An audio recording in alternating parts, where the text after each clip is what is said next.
So, I recently went art shopping and bought a lot of art supplies. And I decided to make an art supply haul video for you guys. So, Assalamualaikum, I'm Zunaira. Welcome back to my channel. In today's video, we're going to go through each of these art supplies with me giving a little bit of a description on why they're used and why you might want them. So, without further ado, let's get inside this video.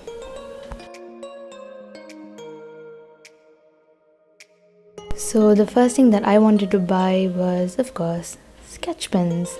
These come in a pack of 12 and I bought them because they're quite useful in terms of illustrations, and also if you see, they have a very fine tip which you can use to make neat straight lines, outlines, and also minute tiny details.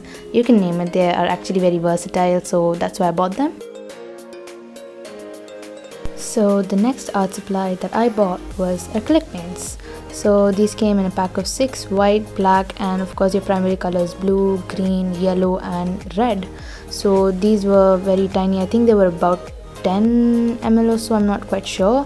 And yes, they had these really neat glass bottles which they were packed in, and they were quite fluid as well, as you will see as I'm opening one right now. The colors are quite vibrant and it is very fluid, just as you would want an acrylic paint to be. The only thing I would fault in these paints were the packaging, because it's made up of cardboard. I feel personally, because I'm a very messy artist, I might spill water on the box, and as you can see it's very flimsy. I might break it up, so I need something much more solid other than this box to contain it. Anyway, on to the next supply, which is a tiny pack of poster colors. I bought this for my little sister, and it again had the basic colors just like the previous one, your blacks and your white and all your primary colors. And the thing that I really appreciated about this box was it was made of plastic, which means it is very sustainable. It was thick plastic, and also the cap was a mixing palette, so it is basically your art kit on the go, so you don't really get messed up, you don't break the box, and it's quite sustainable. So the next thing that I bought was a pack of round paint brushes, all the way from size 10 up till size 1. So these paint brushes, all of them are round, and I decided to buy these because I recently started painting watercolor paintings more, so I wanted some brushes that could hold water better. And these paint brushes have actually a shorter handle than my normal paintbrush set, which will make it a lot more easier for me to make smaller paintings, and in terms of smaller details as well. If you have a smaller handle, your hand will be able to grip the paintbrush much better. So that's about it. And now moving on to the next series of art supplies. So I decided to buy a plain old mechanical pencil for drawing and making basic shapes, and then I decided to buy masking tapes for basically taping up paper. And then the next thing that I bought was a massive A3 size drawing paper. It was huge and beautiful, and with a paper density of 150, which means it can to a limit bear watercolor paints. It can hold water to a certain limit. So the next thing that I bought was a pack of flat paint brushes, all the way from size 10 up till 1, actually 12 up till 1, I'm sorry. And these had a shorter handle again and much softer bristles than the one that I actually own. Actually, usually these paint brushes come with a wax coat, which you need to actually remove off by washing them in water and letting them sit in water for at least 5 minutes, which is what I did, after which I got these soft bristles. So before you start using any paintbrush, actually just let them sit in water for 5 minutes so that any chemical coating on top of that is gone, and then you get to use the bristles the way they are naturally. And then the next thing that I bought was a fan brush. It is actually a makeup fan brush, but anyway, the bristles were so voluminous and very soft, which was perfect to make happy little trees. So, and also you can see they're very fluid and it just flows like water. Really sorry about that, but basically what I'm trying to say is it's very soft and yet voluminous at the same time, and it doesn't clog up when it meets water, which is a good thing. So yes, let's pack this up and move on to the next art supply, which is ball pens. Yes, I just decided to buy some ball pens because school has started and I need to start taking notes, so just a pack of regular old ball pens. And yes, I bought a lot of canvases, I think nearly 10 small canvases. And then the next thing that I bought was sticky notes, just to write important stuff and hang them on the wall so that I can remember the formulas or whatever very well. It's something I really like to do. It, especially the poppy colors, makes me want to study better. It simply is just my way to get creative with studies because, writing boring facts on bright colored papers would make me want to read it and understand it better. So now, the next thing that I bought was personally my favorite, a big 24 section mixing palette. It was made up of hard plastic and it had a handle and small and big medium sections where I could put paint, mix them up with water, perfect for any medium, I believe. And yeah, it was quite big. I think the size of the drawing book that I showed you. The next thing that I bought was my childhood favorite, glitter pens. I mean, I absolutely love glitter pens. So let's just simply cut them up and show you why I love them. Glitter pens are basically something that I've loved since I was a very little kid. The really shiny ink in these gel pens just drove me crazy, and of course it did this time as well, which is why I bought them. And yes, they are just plain old gel pens which have glitter in them. Funny, not funny joke. Yeah, not a funny joke.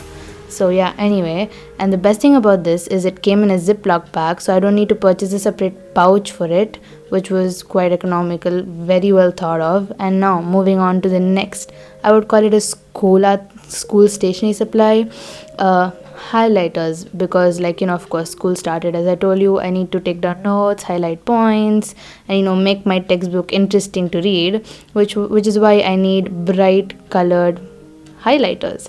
And of course all these fluorescent colors I absolutely adore, and they have a chisel tip as usual. I mean, I don't even need to explain what a highlighter does, right? Using highlighters is simply my way to get creative with studies, as having really bright colors on a plain white page with boring text will actually make me want to read it. So now let's pack this up and get ready for another one of my favorite art supplies, which is chisel tip markers. I've absolutely loved these markers and I've always wanted to own them from the moment they came out, and this is the first time I actually bought a pack for myself. I've used this a lot in school projects when school used to give us these markers, and these are absolutely amazing because first of all they're chisel tipped, so you can use them for block illustrations, especially when you want to fill a solid space with the same color. And can you see that? The lid is so light and the nib is so dark. That's so funny but awesome at the same time. So I will try these out shortly. But for now, let's just simply pack them up and keep them away. The next art supply that I'm going to be showing you has been actually a personal craving of mine to own. I've always wanted to own this since the moment I knew I could draw with pencil, and this is a sketchbook. It's an A5 150 GSM, again similar density to the other bigger one I showed you. And as you can see in this page, I've actually tried out the chisel markers, so let's try it out again so that you can see how they work out live. So I tried to draw thin lines, they work, thick lines, they work, and also they're quite opaque, and you can work around at the same time in different different thicknesses. And yes, I tried them for calligraphy and they're quite okay. You can get the block effect you want, and they're quite fun to make small drawings. Now let's keep both of these away and unpack the next art supply, blending stumps or tortillons. I like the word blending stump better, it's easier to pronounce. These are basically compressed rice paper, or it depends on what kind of paper they use. This is compressed paper used for blending pencil drawings. This is the first time I'm actually owning these. I've always used cotton buds because I was a beginner before, so using cotton buds is actually a nice hack. But these tortillons or blending stumps have a very fine tip which you can go blend in very thin areas. And now the next thing that I bought was calligraphy pens. They are absolutely amazing. They have this very, you cannot say chisel, but a parallel tip, which I'm still trying to get used to. And also it's a pack of 3, with each pen being a different thickness all the way from 3, 2 and 1. So 1 happens to be the thinnest and the number 3 happens to be the thickest. So now let me try them on for you. As you can see, they are more like parallel pilot tip type, and yes, you can either go really thick with them or quite thin with them using the thin side. I'm still trying to get used to their stiffness, so with a little practice maybe I might get much better at it. And the thinnest one is very good to add harakas. As you can see, it's quite neat and of course opaque, and perfect for calligraphy, so I don't need to cheat my way using gel pens anymore. So yeah, now let's pack these up as well and get ready for the next art supply.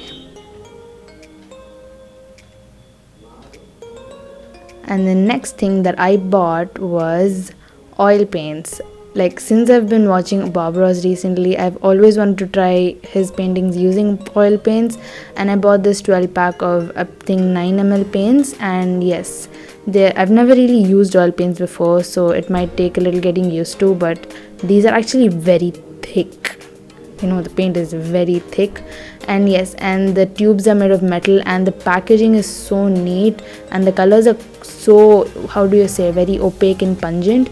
So yeah, now along with this, you always need to buy paint thinner or turpentine oil, which helps to remove the oil paint. Because it's oil based, you can never wash it off with water.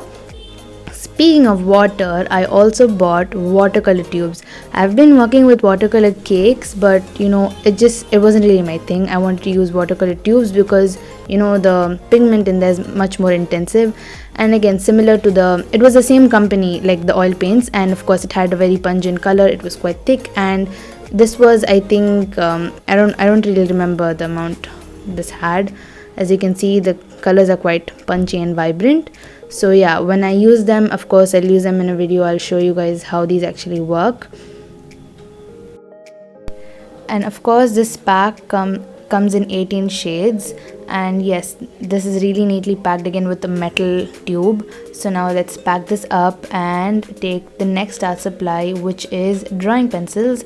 So of course you have all the way from HB to 6B. So drawing pencils are usually specialty pencils which have a different graphite to lead ratio, which makes them softer and darker, really good for making shadows. And if you actually use them, you'll see they're so much more different from writing pencils. Our writing pencils are HB, so it also came with a free eraser. So I decided to buy 2 packs of this. So, and also I really need to say, the pack was so neat, and it was actually way cheaper. So now moving on to the last art supply, which will never fit into this frame this way. A large canvas board for maybe a very special painting that I will be doing sometime later using my oil paints. And I don't really remember the dimensions. It is actually quite big, so it is longer than it was broad. And yes, it was pre-primed with gesso, which was amazing, so I won't need to really worry about it being waterproof. So it's also acid free, which every canvas board needs to be. So yes, now I've laid it out in front of you neatly. It took me some time to do that, but yes, here it is, the massive art supply haul.